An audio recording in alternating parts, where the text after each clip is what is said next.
തെരഞ്ഞെടുപ്പ് കമ്മീഷന്റെ നിരീക്ഷകർ ഇവിടെ വന്ന് അനാവശ്യമായ ചില വിവാദങ്ങൾ ഉണ്ടാക്കാൻ നോക്കുകയാണ്. അവര് നിർദ്ദേശിച്ചതിന്റെ അടിസ്ഥാനത്തിൽ ഡെപ്യൂട്ടി കലക്ടർ ജനറൽ നൽകിയിട്ടുള്ള ഒരു സർക്കുലറാണ്. ഈ സർക്കുലറിൽ വലിയ കട്ടൗട്ട്, പരസ്യ ബോർഡുകൾ എന്നിവ GOMS 6/2016-53-2/2016 പ്രകാരം Kerala state policy on outdoor advertising എന്നത് സംബന്ധിച്ച ഒരു സർക്കുലർ കോട്ട് ചെയ്തുകൊണ്ട് രാഷ്ട്രീയ പാർട്ടികൾ കട്ടൗട്ടുകൾ, വലിയ പ്രചരണ ബോർഡുകൾ സ്ഥാപിച്ചത് നീക്കം ചെയ്യണമെന്നുള്ള നിർദ്ദേശമാണ് നൽകിയിട്ടുള്ളത്. ഇത് കേരളത്തിൽ കണ്ണൂർ ജില്ലയിൽ മാത്രമാണ്. അവർ നീക്കം ചെയ്യണമെന്ന് പറഞ്ഞിട്ടുള്ള പ്രചരണ ബോർഡ് ഇതാണ്. അതിൽ പിണറായി വിജയന്റെ ചിത്രം, വയനാടിനോട് വാക്ക് പാലിക്കാൻ മറ്റാരുണ്ട് LDF അല്ലാതെ, വോട്ട് ഫോർ LDF. ഇത് സ്വകാര്യ വ്യക്തികളുടെ സ്ഥലത്ത് അനുമതി വാങ്ങി സ്ഥാപിച്ചതാണ്. ഇതിലെന്താണ് പെരുമാറ്റച്ചട്ടം? ഇത് BJP സ്ഥാപിച്ച ഒരു പ്രചരണ ബോർഡാണ്. ഇതും സ്വകാര്യ വ്യക്തിയുടെ സ്ഥലത്താണ്. മാറാത്തത് മാറും. ഇനി കേരളം വളരും. BJP NDA. ഇതിൽ മോഡിയുടെ ചിത്രം, രാജീവ് ചന്ദ്രശേഖർ അടക്കമുള്ളവരുടെ ചിത്രം. ഇത് മാറ്റാൻ നിർദ്ദേശമില്ല. മോഡിയുടെയും രാജീവ് ചന്ദ്രശേഖരന്റെയും ചിത്രത്തോടുകൂടി BJP പ്രചരണ ബോർഡ് സ്ഥാപിച്ചത് മാറ്റാൻ നിർദ്ദേശമില്ല. ഇടതുപക്ഷത്തിന്റെ ബോർഡ് മാറ്റാൻ നിർദ്ദേശം. ഇത് UDFന്റെ ബോർഡാണ്. കേരളം ജയിക്കും, UDF നയിക്കും. ഇതും ഹോർഡിങ്സ് ആണ്. ഇത് മാറ്റാൻ ഉത്തരവില്ല.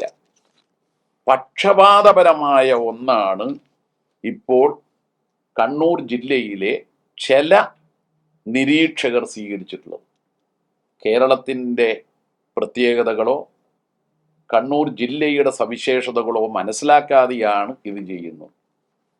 തെരഞ്ഞെടുപ്പ് ചട്ടവും പെരുമാറ്റച്ചട്ടവും എല്ലാം പാലിക്കുക തന്നെ ചെയ്യും. പക്ഷെ അത് നിയമപരമായി ആവശ്യപ്പെട്ടാൽ.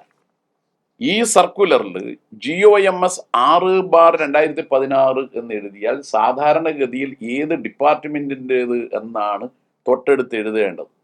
ഇത് ഏത് ഡിപ്പാർട്ട്മെന്റിന്റെ? ഏതായാലും GOMS എന്ന് പറയുന്നത് ഇലക്ഷൻ കമ്മീഷന്റെ സർക്കുലർ അല്ല.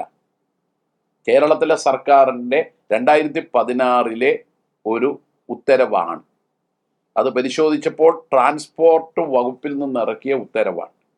ഈ സർക്കുലർ എന്നത് കേരളത്തിൽ ഹോർഡിങ്സ് സ്ഥാപിക്കുമ്പോൾ അപകടം ഉണ്ടാകാതിരിക്കാനുള്ള ജാഗ്രത വേണം എന്നതാണ് ഇതിലടങ്ങിയ സത്ത. അതെങ്ങനെയാണ് തെരഞ്ഞെടുപ്പിന്റെ പെരുമാറ്റച്ചട്ടമാവുക? ഈ സർക്കുലർ ഇലക്ഷൻ കമ്മീഷൻ വിജ്ഞാപനം ചെയ്തിട്ടുണ്ടോ? എന്തുകൊണ്ട് ഈ സർക്കുലർ ഏത് വകുപ്പിൻ്റെതാണ് എന്ന് പരാമർശിക്കാത്തത്? മാത്രമല്ല, മോഡിയുടെ ചിത്രസഹിതമുള്ള ബോർഡ് മാറ്റാൻ നിർദ്ദേശം കൊടുക്കാതെ പിണറായി വിജയന്റെ ബോർഡുള്ള ചിത്രമുള്ള ബോർഡ് മാറ്റാൻ വേണ്ടി പറയുന്നതിൻ്റെ രാഷ്ട്രീയം എന്താണ്? അപ്പോൾ ഇലക്ഷൻ കമ്മീഷൻ കേരളത്തിലേക്ക്, കണ്ണൂരിലേക്ക് നിയോഗിച്ച നിരീക്ഷകരിൽ ചിലർ രാഷ്ട്രീയ നിരീക്ഷകരാണ്, തെരഞ്ഞെടുപ്പ് നിരീക്ഷകരല്ല. അവർ ആ തെറ്റ് തിരുത്തണം. പെരുമാറ്റച്ചട്ടം ഞങ്ങൾ പൂർണ്ണമായി അനുസരിക്കും. പൊതുസ്ഥലത്ത് തെരഞ്ഞെടുപ്പിന്റെ ബോർഡുകൾ വെച്ചിട്ടുണ്ടെങ്കിൽ അത് മാറ്റാൻ ഞങ്ങളോട് പറഞ്ഞാൽ മാറ്റും.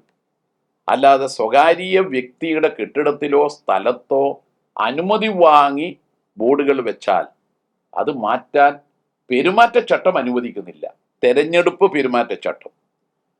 തെരഞ്ഞെടുപ്പ് നിരീക്ഷകരാണ് ഇവിടെ വന്നിട്ടുള്ളത്, രാഷ്ട്രീയ നിരീക്ഷകരല്ല.